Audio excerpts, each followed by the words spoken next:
Welcome to F&W Game Club. Usually what we would do at this point is introduce a bunch of the news in brief, and then we'd go over it in detail while you watch footage of the game we're reviewing. You're still going to see footage that's of Brawlhalla. You should be looking at Brawlhalla. And that is Josh. Thank you for joining me, Josh. A little bit different this time is that the Paris Games Week happened today, Monday, 2017, October, whatever it is, 30th.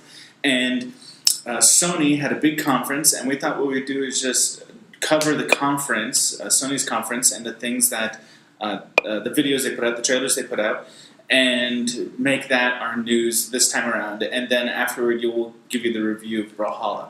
So, first of all, overall reactions. Josh, what did you think about the conference? I am excited that a few of these things are dropping. Some of the stuff is more hit for me than other things, but overall I think it's a really good reveal for things that we can expect in the year to come. Cool, okay. I was pretty excited. I mean, there was some hints or some leaks saying that there's going to be 7 new games revealed. I'm not so sure I could say there's 7 new games revealed, but what they showed was pretty awesome. Let's start with the biggest one, Last of Us Part 2. Part 2. Yeah, and it didn't seem like the characters we were familiar with were in this trailer at all. It was all new characters. It looks like, if this trailer is indicative of the overall story, it looks like there's some kind of cult that has established itself in the Last of Us world, and that whoever the protagonists are, they are somehow trying to break off or even maybe bring down that cult. It was pretty cool, pretty brutal, I should say. The scene where it was awful. Yeah, it was disgusting. It said clip her wings. Yeah, like, what does that mean? Yeah. What are they gonna do? And then they just shattered her elbow. Oh, yeah, it was so bad. It is really weird to me to see violence against female characters in a game. And I don't know if that's just like a totally sexist position to take or something like that, but for some reason, I could not, it hit me harder than it would if those were guys. And I don't know if that's a good thing or whatever, but for whatever reason. But as a trailer, this is my favorite kind of trailer because they don't tell you anything. Right. There. I felt with some of the other ones that we watched, it was just a complete reveal of the storyline, how the game's going to be played, the way you should, and blah, blah, blah. But this one just totally left me scratching my head. It's just a taste. Just going, WTF, man. Like, this is insane. What the fun. Yeah, so good, dude. This was such a good trailer. This is my favorite one out of the ones that we watched. Yeah, definitely. Last of Us, the first game, was amazing. It's one of Sony's best games. And I'm hoping that Part 2 is just as good. Of course, there's an opportunity for it to be a huge letdown, right? Yeah, always. When you're trying to follow up something that was just such a great lightning in the bottle, even if it's good, if it's not phenomenal, it'll be a disappointment.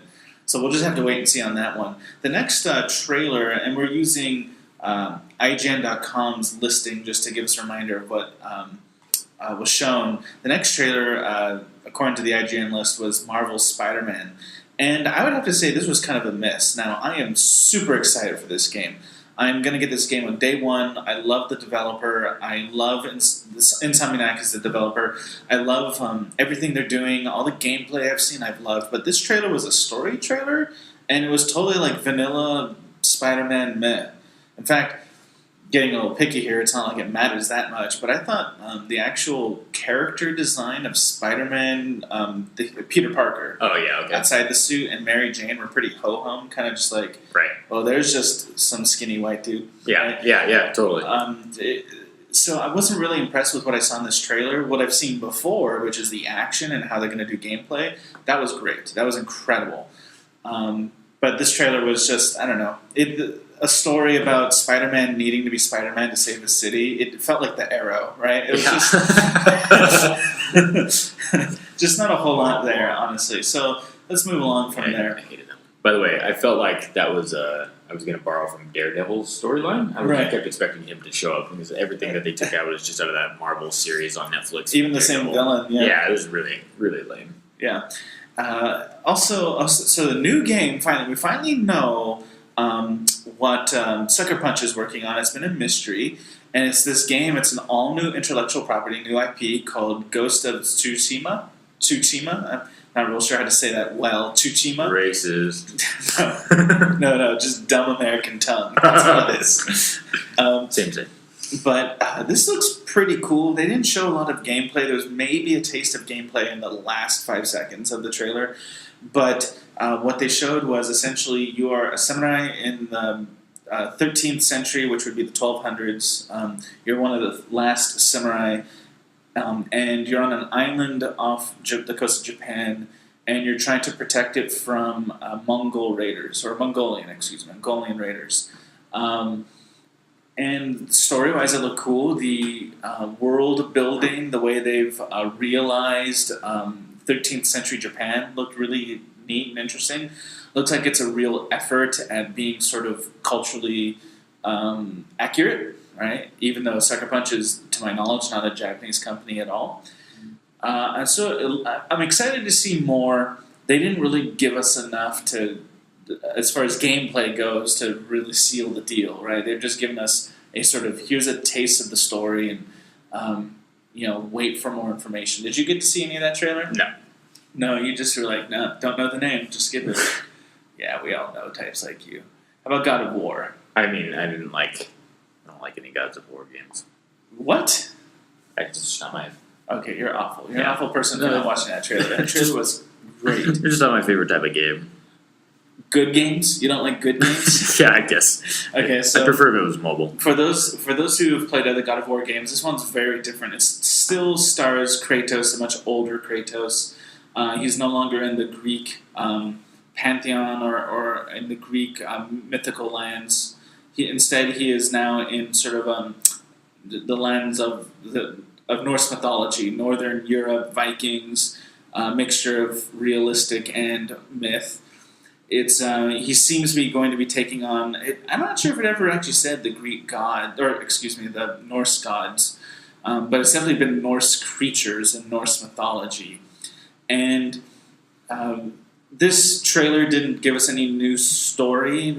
Previous trailers have kind of already done a really good job telling us what the story is, or at least enough for us to know. This one just focused on a little bit more gameplay, and the gameplay, like it's been so far, was awesome. It's really up close. It's really brutal. They kind of trade in the sort of previous God of War games was about really quickly engaging large groups of people with your swinging blades on the chains, the blades of chaos.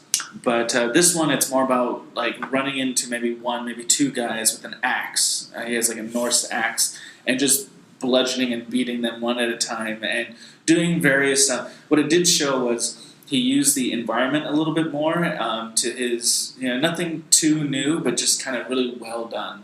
And so I think it was a good trailer, nothing new, but just can't wait to play that game. I think that's a 2018 release, but I'm not sure if they've locked in a date yet, but hopefully soon. They showed off Star Wars Battlefront 2. Frankly, I'm not very excited. Are you excited? Blah. Okay. So boring.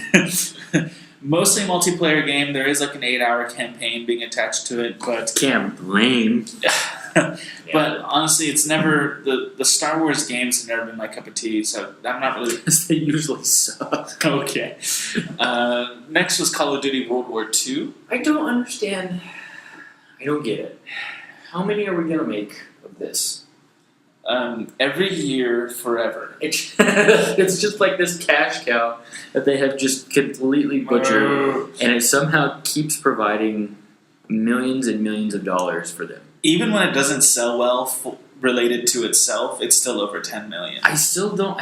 Every year. I don't understand why people keep buying this. Like, the sniper setup, so one of the things that I was particularly fascinated by in Call of Duty games are your sniper individuals. I've always liked playing as them, right? So you like camping off in a corner and pop-shotting. My nickname was Campin' Carl. That's a really old stick figure Death Theater reference, but you guys probably won't get that, listeners of this show. But that's pretty esoteric. But in this one, like, there's an interesting plop down in the trailer, like, where he's on bended knee, shoots a guy in the face, super cool.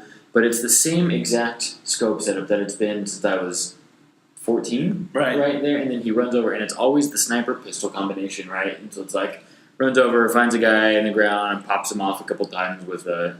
I look at that and I go, I've been playing that since 2002, 2003. I just don't feel anything exciting about this. It doesn't give me any tinglies like it used to. Yeah, where I stand on it is I've never been into Call of Duty multiplayer. Of course, that's its bread and butter. People who love Call of Duty love its multiplayer. Right. That's what they come back every year for. Fair enough. I'm the same way, though. I love the campaign. Yeah, I used to come back every year to play the campaign until about 2 or 3 games ago. I just finally couldn't do it anymore because the campaigns were 4 or 5 hours. They were really they were obviously just making a campaign to say they had made one. Yeah. There wasn't the real effort in there. Because before it used to be so intricately done. Yeah, it's really weird. Amazing. Yeah, like Call of Duty campaigns, the recent ones are interesting in that, not the most recent one, but the ones right up until the most recent one, they would spend big money on them, it was obvious, but not on the right things. Like, they'd be like, let's get a famous actor to be rendered in this game. And they had to pay that actor a ton of money. Right. But it's like, I don't need the actor. Can you just give me, like, a good campaign? That's what I need, right? Spend your money on some development team. This one I was excited for. Previous trailers had made me really excited for the new Call of Duty because it's return to World War II, and I loved World War II Call of Duty games. But this trailer kind of put me back a bit. I'm like, I watched it, I'm like, maybe not. Yeah. So let's move on. And by the way, that was a trailer not for the main game, but for the first DLC pack that's coming out. Okay, Detroit Become Human. This was a good one. Biggest shocker of the reveal. Super good. Yeah, just a great trailer. They've had some other great trailers. You should check out all the Detroit Become Human trailers. But each trailer seems to give an experience of one android in some situation about having to choose whether to be a submissive android or to sort of break the mold and do things differently. And what they always try to stress in every one of these trailers is all the decision-making options you have to really alter the way things will result. And this one was one of the best. It's a lady android who's being brought back home after some work or maintenance being done. And the home is trashy and broken down, and the father has obviously seen better days. And it's a really nice way to say it. Right. And as the trailer continues, the android discovers that there's abuse both to self and to the little girl of the household. And it does a really good job of setting up why these androids would feel desperate and the need to revolt against humans. Because if this is how humans are treating both them and each other, like, that is a moral conundrum for the android. But if the android, as we've seen in other trailers, if the android defies its role in the city or in Detroit or whatever, then it will suffer consequences. So this is just a really good trailer to sort of emphasize the other side of that. I like this game for the meta reasoning behind it. Because we're not far off from these kinds of conversations in the world. And so seeing how people... Especially if you live in Saudi Arabia. Oh! Right. And so if people are interpreting these things already in the video game sphere, it makes me really excited for the conversation that we're going to be having in the world in the next 10, 15 years. Kind of thing. For the technology apocalypse that's about to hit? Techpocalypse? Techpocalypse. Presented by Apple. So I'm pretty pumped for that. It's going to be sweet. Yeah. Another trailer was Shadow of the Colossus. Did you watch this one? No. So this was... this isn't a sequel, it's a total remake from the ground up. It looks really beautiful, but that's all I can say about it. When Shadow of the Colossus first came out on the PlayStation 2, I loved it, and I definitely evangelized for it. I wanted a lot of people to play it. But now, so many years later, I look back on it, and I'll be honest, it feels like an empty Zelda game, in the sense that you're a sword-carrying character on horseback going through lands, and there's boss battles. Well, that's just like Zelda, except that the big difference is Zelda has a lot of other stuff to do as well. There's puzzles. Right. There's puzzles, there's enemies to fight, there's dungeons, and I know some people probably hate me for making this comparison, but I just don't think Shadow of the Colossus holds up as... not necessarily that it's a bad game, it's just that it's an empty game. Yeah. When it's exciting, it's really great, and it's really artistic. But a lot of it is just sort of... A lot of downtime to get to that part. Yeah, a lot of just passing through empty, beautiful world. And yeah, it's beautiful, but that's fine. I can go outside if I want that. Like, I want to fight If I wanted nature, I'd go on a hike. And clearly I haven't hiked in a long time. There's a second trailer for Horizon Zero Dawn Frozen Wilds. It's a DLC that's about to release. I love Horizon Zero Dawn. Frozen Wilds looks awesome. It looks a little bit like more of the same, but hopefully we'll be surprised that it'll have some secrets up its sleeve. But for now, we haven't seen really any indication of that. But I'm allowing myself to be cautiously optimistic. If it's more of the same, it'll be fun and I'll love it. But I'm hoping for just something new and different as part of this DLC, so I can be truly amazed. But we'll see. Destiny 2 had a trailer for the new Curse of Osiris. I don't know if you'd call it a DLC pack or a campaign expansion. It's coming out December 5th. Destiny 2 is fun. This looks like more of that, revealing, the best, what do they call those things? I can't remember the technical term for the heroes in that game. But anyway, so just a DLC trailer. I don't think I have much to say about that. No, not really. Far Cry 5, on the other hand, didn't show us necessarily anything new except for the fact that it's got an expanded co-op mode. That was the whole point of the trailer, to show that it looked like it was only online co-op, but you could do the whole game online co-op.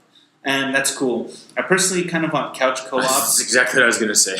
Yeah, I want couch co-op, but it's, I guess for people that don't mind never meeting the people they have friendships with, this is a totally good option for them. Then you should definitely do it. Yeah, you 13-year-olds. Resident Evil 7, Not a Hero, had another trailer. Not a hero, more like not a fan. What's up?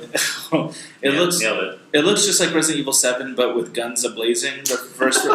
The Resident Evil 7, you had to be really limited with your use of guns because it was a true survival horror in that way. This one seems to be like, no, we're going to give you all the ammo, just shoot everything up. Which is fine, and that's fun. Yeah, it was fun. I kind of wish there was new creatures because the mud oil creatures, whatever they call them, were kind of lame after a while. But they were cool at first, but by the time you got to the end of the game, they were lame. I guess what's cool about this is just like the game itself, the whole thing can be played in VR. So those of you looking for more VR experiences, this is a good opportunity for you, and I'm happy for you guys. So there's Final Fantasy 15, and we're not going to talk about it because don't care. Same thing with Monster Hunter World, don't care. These are just not games I play. Spelunky 2, I'm glad you guys are getting a sequel, but I'm not going to play it, don't care. You got anything to say about this? This is crackpot review from Game Club. Guacamelee 2. Guacamelee was super fun. When it first came out, it was basically a Metroidvania. I think it had an optional co-op mode, and then they came out with a new edition of the first game that added 4-player co-op, and that was really, really fun.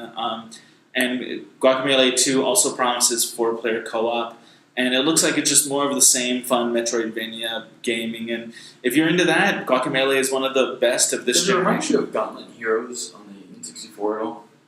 I mean, I could see why you would say that because of the 4-player and because maybe of the coloring. Yeah. But it's Gauntlet Heroes. You're looking down. You're looking down. No, you're looking. It's a bird's eye angle. Yeah. You're looking down and say run left, right.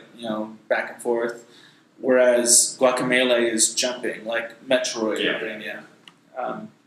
So, yeah, Loco Roco 2 as well, and I think that's the roundup. I don't remember anything else being there. Also, does Guacamelee make you want Chipotle? Yeah, I love Chipotle. I wish they would just give it. I would sell out to Chipotle so fast if they make a deal for us. That is so good. Yeah. Can you make that happen for us? I can try. Because you eat Chipotle every day, right? I just ate it today. I feel like they owe you. They might actually. I stuck with them through the E. coli crisis.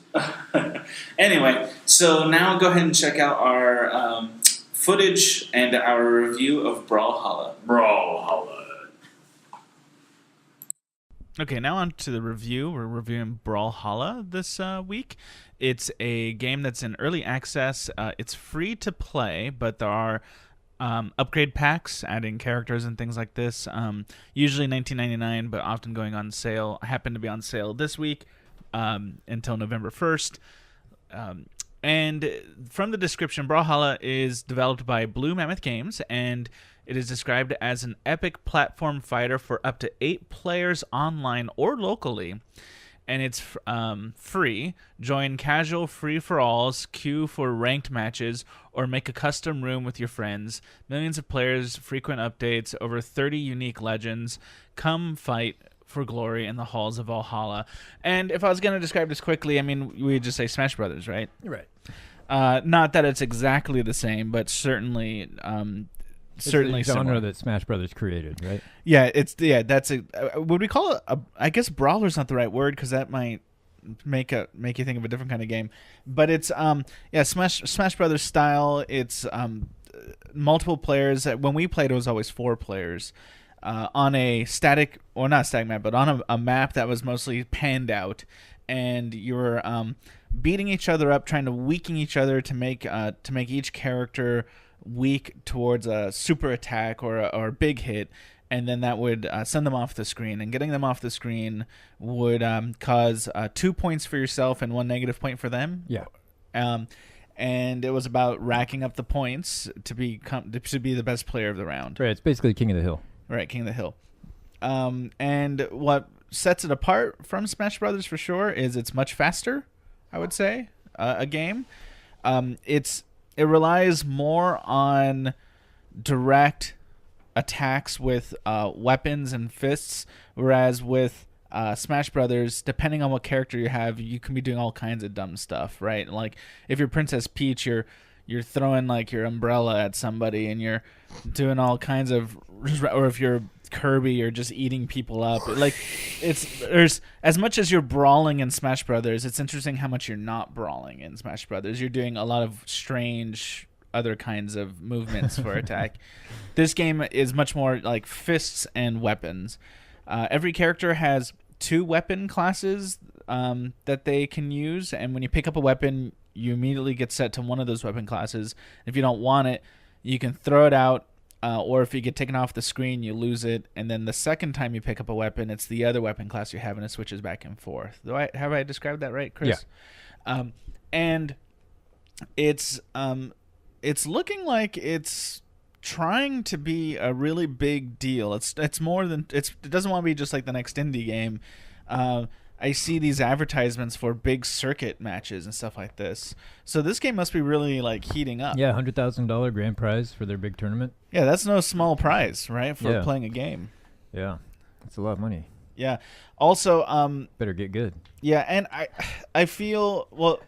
Actually, I'll save that for a little bit later. So, Chris, you played it the most out of all of us. Give us your thoughts. I really enjoyed this game, and I'm not entirely sure why. Okay. And I don't mean that as an insult to them. I mean, I'm not a huge... I didn't play Smash Brothers a lot. Right. And I usually like games with real involved stories and things like that. And Right. this is just get in and smash each other to bits. Right. But I really enjoy it. And I enjoy it for about 4 or 5 matches at a time, maybe. And then you stop. Yeah, and then I put it down, and I'll go do something else. And then, if I'm in the middle of work and I'm stuck on something, I'll just grab the controller and jump in for a couple matches, and I just keep coming back to it. Yeah. What do you think about... I mean, this is a Steam game, right? It might be in some other platforms, but we played it via Steam. It's definitely taking the cell phone freemium model. Yeah. Where it's like it's free, play it. You have everything you need to play the game for all it's worth, but the entire package, which is even more characters, is usually $20. You can get it for $15 right now, and that adds about how many characters would you say roughly? Well, when you're playing free, it had either 6 or 8, I forget. Oh, okay. But it rotates them. Which is kind of interesting. That is interesting. Yeah, and so I didn't really feel like there was a need to buy it. I mean, definitely not to be competitive, but if you wanted to play with one character all the time, they might get rotated out of the free pool. I went ahead and bought it. And it was quite a few characters. It seems like there was upwards of 30 characters. Yeah. I went ahead and bought it because it's a really well-done game, and I enjoy it, and I'm happy to send some money the developer's way. Yeah. Now, it's $15 to add like 20-plus characters to the roster. I think that's a fair price. Yeah. Especially since it's free otherwise. And it includes any future characters. Okay, and that's good to know too. What I thought was a little overboard, maybe a little bit gougy, was all the other stuff, the aesthetic stuff, like different kinds of it's skins. all decorative. All the decorative stuff was really expensive, it seemed. It is pretty pricey, like you have to buy mammoth coins. You can't just pay cash. Right. And like one skin was like $6 worth of coins. Right. Yeah. It was like 150 of these coins, but about 150 coins cost about $6. Yeah. So that's like $6 for a skin. Yeah, it's pricey. Yeah, that's nuts. So, on the upside, it doesn't do anything. So all the people who do want to spend money to look cool, they don't get really an advantage. Yeah. Also, it should be said, just because it's everybody's biggest thing to complain about is it's got loot boxes. So you have to both get the loot boxes, then pay to open the loot boxes. It's like the worst of both worlds. Now, but it also must be said, though, as far as I could tell, Chris, all this extra stuff was purely aesthetic, purely decorative. Doesn't change gameplay. Right. It's not pay to win in any stretch of the imagination. You're not getting better weapons. Well, and you could unlock characters with gold earned in the game. Oh, really? If you didn't want to buy the whole pack. Yeah, but not there is gold in the game, but gold in the game can't pay for everything. Right. It can pay for numerous things, but not everything. So it's a give and take, right? It's like they gave it to you for free. The game is fully playable gameplay wise. There's no way to make the gameplay any more advanced than with the free stuff. Right. Just not pay to win. Right. It's just pay to look cool. So it's like real life. Yeah. And I'm okay with that. I just thought the prices were a little bit high. I mean, a skin I would think would cost like 50 cents. It did. I mean, it's their game and they could charge whatever they want and I won't hold it against them. But it does seem a little steep. Yeah. But maybe it'll change. It's it's new. Maybe after it's been around a while, they'll lower the prices on stuff. Yeah. Let's mention some of the gameplay mechanics. So, it seems like not every character is. It's not like every character is exactly original. What distinguishes characters is what weapons they're able to use, weapon types. But they'll share a lot of weapon types with others. So, like one character might be able to use a short sword. Lots of characters can use a short sword, but this guy can use a short sword and a bow and arrow. This guy can use the guns and a short sword. So you got to find the combination you like. Right. So it's the combinations that matter. The movements. If you have two characters that can use a samurai sword, it seems like their samurai sword movements are similar. Generally, they're pretty close, but there often is some variation. Okay. And a lot of it has to do with how the spacing and timing of the attack. Right. So that's where the real skills come into play. Is there's a certain spacing, a certain distance from the character that attacks actually hitbox. For example, if you have a short sword, obviously you're gonna have to get in close. If you have like a long spear, you don't get the entire spear's length as your as the distance of the attack. It's more like you can get in too close is what I'm trying to say, like where the spear is ineffective because you're too close to the character. Right. It's a good way to keep long weapons from being overpowered. Right. So you can get inside the attack box of the long weapons, so they can't affect you if you're right up in the face of the character. Yeah. And then like guns and bows and arrows don't necessarily go all the way across the screen either, right? Like they do have a limited range. Yeah, everything is limited range.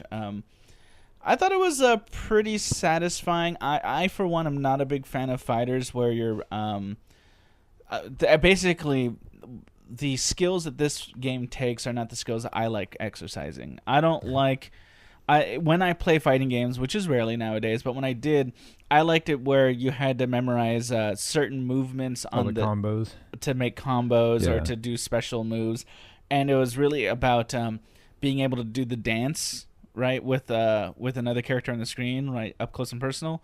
Like a Street Fighter or a King of Fighters kind of situation. Whereas these kinds of games, it's more about distancing and timing. And it's just a completely different sort of skill set for a fighting game, and it's not one that I'm very authoritative in because I hardly ever do it. But what did you think about it, Chris? The thing I appreciate is it felt like it was pretty well balanced. Okay. Like it didn't seem like there was any one. I've been playing all week and I haven't seen one character that like all the people choose if they want to win. Like one super overpowered character or whatever. I keep coming up against all different characters, and it really seems to come down to the person controlling it. Okay. All right, so let's go ahead and review it. And now our normal way of reviewing things is we say, okay, buy it at full price, or if it's even better than that, go the extra mile. Or we might say, you know, wait for it to go on sale, or don't buy it at all. So those are kind of our 4 tiers. This one's a little bit different because it's free to play. So I want to speak of it in 2 ways, Chris. Let's talk about whether it's worth the time to give it a try, and 2, whether you think buying the All Legends pack is whether you suggest it or not. Yeah. Okay. I think it's definitely worth grabbing for free. Okay. Yeah, this is hard to beat for free. And if you really want to get into it, I'd say grab the All Legends pack on sale. Okay. Like I did. $15 is, I feel like that's fair. That's what we're paying for just about any indie game these days, right? Right. I would say that this isn't the game for me, so I can't really recommend it in that way, but I do recognize that those who like Smash Brothers are going to love this. Yeah. This is going to scratch that itch, and frankly, you don't have a lot of options. Until like 2 years from now, when the next Smash Brothers probably comes out, you've got very little on the horizon unless you want to play like PlayStation All-Stars, which nobody wanted to play.